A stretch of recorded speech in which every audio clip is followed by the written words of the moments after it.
បាទលោកអ្នកនាងជាទីមេត្រីលោកតាលោកយាយអ៊ំពូមីងជាទីគោរពរាប់អានបាទឥឡូវនេះខ្ញុំចេញមកទៀតហើយបងប្អូនណាបាទដើម្បីជម្រាបជូនដល់បងប្អូនតាយាយអ៊ំពូមីងក៏ដូចជាប្រិយមិត្តអ្នកលេងបណ្ដាញសង្គមទាំងឡាយបាទដើម្បីឲ្យបានជ្រាបថាពេលខ្លះយើងភ្លេចខ្លួនថាយើងធ្វើខុសទម្រង់បាទខុសគោលការណ៍ Facebook ផងខុសពីបេះដូងរបស់យើងផងណាបាទពីបេះដូងរបស់យើងដែលជាខ្មែរស្នេហាជាតិហ្នឹងបាទដែលយើងស្រឡាញ់ជាតិណាស្រឡាញ់ទឹកដីឃើញទេស្រឡាញ់វីរៈកងទ័ពបាទស្រឡាញ់ប្រទេសរបស់ខ្លួនឯងហ្នឹងប៉ុន្តែយើងមិនដែលសូវបានយកការស្រណោះអាឡោះអាល័យសោកសៅទៅលើ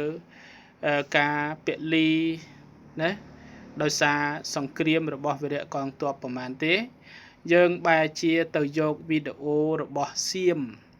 បាទវីដេអូរបស់ទាហានសៀមដែលស្លាប់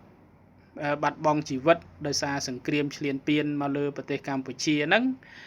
បាទយកមកដើម្បីយើងដាក់នៅខាងមុខបងប្អូនណាបាទយកមកដល់នេះយើងដាក់ខាងមុខកន្លែងដើមទ្រូងរបស់យើងបេះដូងយើងខ្មែរហ្នឹងបាទយកវីដេអូរបស់គេយកមកកាត់ដាក់កន្លែងដើមទ្រូងយើងហើយយើងធ្វើអត្ថាធិប្បាយលើវីដេអូដែលនៅកណ្ដាលដើមទ្រូងរបស់យើងហ្នឹងបាទទោះបីចេតនាថាយកមកធ្វើដើម្បីចំអកឡកលើយបញ្ឈឺឌឺដងក៏ដោយ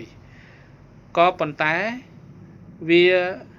มันបានស្ដែងចេញពីបេះដូងឯងពីព្រោះយើងយកវីដេអូហ្នឹងមកបិទបេះដូងរបស់យើងបាត់ទៅហើយបាទបិទបេះដូងយើងបាត់ទៅហើយណាបងប្អូនណាបាទអញ្ចឹងខ្ញុំភ្លេចខ្លួនអាកន្លែងហ្នឹងសម្រាប់ខ្ញុំមិនទៅយកវីដេអូឬរូបថតរបស់សត្រូវឈ្លានពានយកមកដាក់ពាំងកណ្ដាលដើមទ្រូងរបស់ខ្ញុំដើម្បីបិទបេះដូងរបស់ខ្ញុំបានទេណាបាទអញ្ចឹងបងប្អូនកុំណាទោះបីជាមានអ្នក like អ្នក comment អ្នក share ច្រើននៅក្នុងវីដេអូដែលយើងធ្វើ review ទៅលើ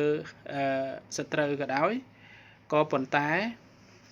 វាជាវីដេអូរបស់សត្រូវទេមិនមែនជាវីដេអូរបស់កងទ័ពយើងទេប៉ុន្តែបើវីដេអូកងទ័ពរបស់យើងរឹតតែមិនអាចយកមកបង្ហោះប្រេះផ្ដាស់នឹងទៅទៀតបាទណារឹតតែមិនអាចយកមកបង្ហោះប្រេះផ្ដាស់នឹងទៅទៀតបាទវាខុសនឹងច្បាប់សឹកសង្គ្រាមរបស់យើងបាទនៅក្នុងសម័យ digital ហ្នឹងដូច្នេះបងប្អូនកុំឲ្យភ្លេចខ្លួនហើយយកវីដេអូគេយកវីដេអូរបស់សត្រូវហ្នឹងមកតាំងនៅលើទ្រូងរបស់ខ្លួនឯងមកតាំងមកលើផ្ទះរបស់ខ្លួនឯងទ្រូងហ្នឹងគឺផ្ទះផេកហ្នឹងគឺផ្ទះរបស់យើងហ្នឹងឯងបាទអាហ្នឹងគេថាស្អប់សត្រូវយកវីដេអូយករូបសត្រូវមកតាំងលម្អនៅក្នុងផ្ទះដើម្បីសើចចំអកឃើញទេបាទអាហ្នឹងគឺកំហុសនឹងមួយបងប្អូនណាបាទកុំយកវីដេអូរបស់ចៅសៀមឬក៏ទាហានសៀមហ្នឹងយកមកដាក់កន្លែងដើមទ្រូងយើងឲ្យធ្វើអត្ថាធិប្បាយអីមួយអញ្ចឹងណាកុំ